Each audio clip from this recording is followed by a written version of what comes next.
presenting the report. Subscribe for latest on financial crisis, oil price, global economic collapse, dollar collapse, gold, silver, Bitcoin, global reset, new world order, economic collapse, economic news, political, geopolitical news. Today, we talk about lost faith in central banks and the economic endgame. We live in strange economic times, stranger perhaps than at any other point in history.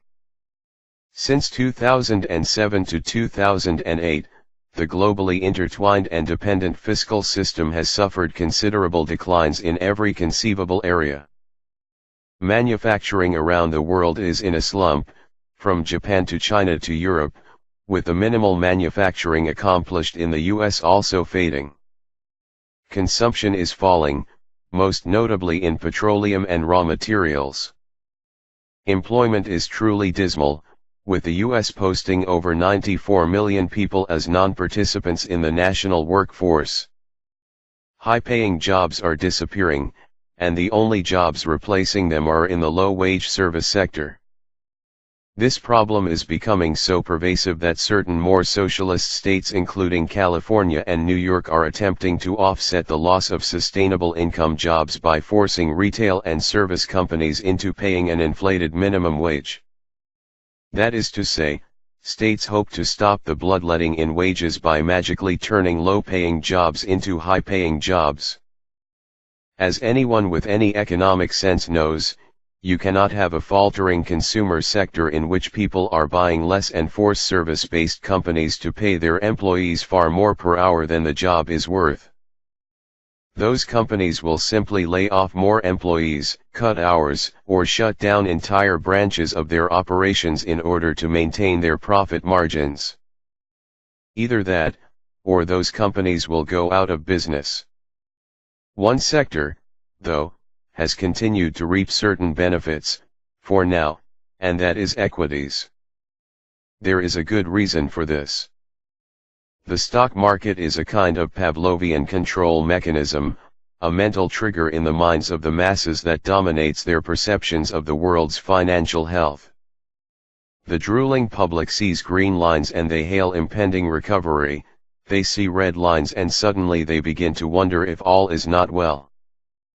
As the former head of the Federal Reserve Dallas branch, Richard Fisher admitted in an interview with CNBC, the U.S. Central Bank in particular has made its business the manipulation of the stock market to the upside since 2009.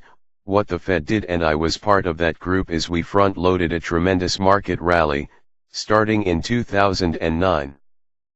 It's sort of what I call the reverse wimpy factor. Give me 2 hamburgers today for 1 tomorrow. I'm not surprised that almost every index you can look at was down significantly. Referring to the results in the stock market after the Fed raised rates in December, Fisher went on to hint at the impending danger. I was warning my colleagues, don't go wobbly if we have a 10 to 20% correction at some point. Everybody you talk to has been warning that these markets are heavily priced. Central banks have focused most of their efforts on levitating the Dow as well as energy markets for some time now. Why? Because the general public does not pay attention to any other market indicators. They do not care that equipment giant Caterpillar is having the worst profit period in the company's history. They do not care that the Baltic Dry Index, a measure of global shipping rates and thus a measure of global orders for raw goods, continues to bounce around well below its original historic lows due to crashing shipping demand. They do not care that according to the World Economic Forum, oil demand has dropped to levels not seen since 1997. They do not know, nor do they care to know. Their only barometer for economic danger is the Dow, and central banks know this well. Something has changed recently, though. Why, for example, did the Fed go against its long-time mandate of manipulating equities into positive territory by committing to the taper of QE3? Why did they then later commit to hiking interest rates, an action they knew would cause a massive downturn in stocks. The jawboning of stocks in March back from the brink actually tells us a lot in terms of the central bank's intentions. First, it tells us that the Fed does not intend to use tools such as rate cuts and stimulus measures to buy back market optimism. Rather, they are relying solely on investor faith that central banks are not going to leave them high and dry. They have decided to use manipulative language alone, rather than the manipulative monetary policy we have grown accustomed to. Second, the action of the Fed in raising rates has torn away the veil and shown the public stocks truly cannot survive without central bank support. The moment the Fed leaves markets to their own devices, the only things left for investors to turn to are the fundamentals, and of course the fundamentals are ugly beyond belief. Thus, stocks begin to plummet. As I point out in my article, markets ignore fundamentals and chase headlines because they are dying. Some of the greatest market rallies in US history occurred during the onset of the Great Depression, and all of these rallies were based on a false sense of public faith that recovery was right around the corner. The rally this past March is no different. There are no fundamentals to back it, it was built entirely on faith, and soon it will implode as similar rallies did during the Depression. Just in the past week alone, certain signs are bubbling to the surface to undermine the facade of the recent dubious rally. For anyone who was betting on oil markets to continue their rally past the $40 per barrel mark, there was a lot of bad news. Saudi Arabia crushed optimism by announcing that it would not be entertaining a production freeze proposal unless all other oil-producing nations, including Iran, also agreed to it. Iran then doubly crushed optimism by announcing an increase in production rather than committing to a freeze. Russia then administered the final blow by releasing data showing that their oil output had risen to historic levels, indicating that they will not be entering into any agreement on a production freeze. Besides a recent overly optimistic, and rather suspicious inventory draw, which has caused a short-term rebound, all indicators show that oil will be headed back to the lows seen at the beginning of this year. Why do oil markets matter? Well, it would seem that stocks for the past few months have been loosely tracking oil. When oil has taken a dramatic turn to the negative, so have stocks. This may be a purely psychological correlation, but that is kind of the point. All stock market movements are purely psychological today, and when psychological optimism fails, the fundamentals strike hard. So far, oil is solidly back in volatile territory, and equities are following. In fact, most of the world is beginning to feel tremors yet again in stocks as central bank meeting and announcements are having less and less effect on positive psychology. Asian markets were trounced the past week with a return to volatility as Chinese and Japanese central banks were either unable or unwilling to slow the tide. European markets followed, with some market participants coming to terms with the nature of the recent rally. The market is missing confidence, said Matthias Hege, who helps oversee €300 million, $342 million, as managing partner of Max Alpha Asset Consultant in Frankfurt. At the end of the day, it doesn't matter what central banks are doing if economic growth doesn't accelerate and corporate earnings continue to shrink. And there you have it. Stock markets are in no way a measure of economic health at this time.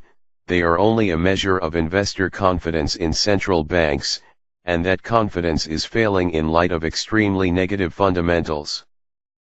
So, I ask again, why have many central banks and the Federal Reserve in particular pulled back from their usual tools, near zero rates and stimulus, at a time when investor faith in the economy is falling? Recently, WikiLeaks published a transcript of an internal International Monetary Fund, IMF, discussion that provides some answers. The general thrust of the document shows that the IMF deliberately set the stage for a return to instability in Greece this summer with the intention of destabilizing the EU, and more specifically cornering Germany. The goal? To essentially force the EU to allow the IMF to take a more commanding role in the economic affairs of the supranational body. Far too much attention is paid to the criminality of national central banks like the Federal Reserve, but the Federal Reserve is nothing more than a franchise, an appendage of a greater banking syndicate with the IMF, Bank for International Settlements, BIS, and the World Bank leading the way. What many people do not seem to understand is that national central banks are expendable in the minds of globalists like those at the IMF. They are nothing but institutions on paper. Their true assets are unknown because they have never been audited. They can be destroyed or absorbed on a whim if globalists see greater gains as a result. The WikiLeaks documents support the assertions I wrote in my article, The Economic Endgame Explained, that central banks, led by the IMF and the BIS, are deliberately creating instability in global markets in order to create a crisis large enough to substantiate total centralization of power in the hands of those same institutions. This should not be news to anyone, but unfortunately it is. Back in 2012, IMF head Christine Lagarde made this revealing statement: "When the world around the IMF goes downhill, we thrive. We become extremely active because we lend money, we earn interest and charges and all the rest of it, and the institution does well. When the world goes well and we've had years of growth, as was the case back in 2006 and 2007, the IMF doesn't do so well both financially and otherwise. If the IMF is engineering a financial crisis in Europe in order to gain more power and influence, why wouldn't the Fed be doing the same for the IMF in America? The only explanation that makes sense in terms of the Fed allowing an incremental removal of support from U.S. markets is that their goal is to create instability. The jawboning and exploitation of false hopes acts as a kind of steam valve, slowing the crash to a manageable pace. The loss of faith in central banks and their ability to support dying markets is indeed occurring. However, this is not the whole story. The fact is, the loss of faith is meant to happen, and it is useful to globalists at the IMF who now seek to replace hundreds of central bank franchises across the globe with a single governing entity overseeing the financial administration of the entire world. That is to say, the IMF is creating the problem so that they can offer themselves and their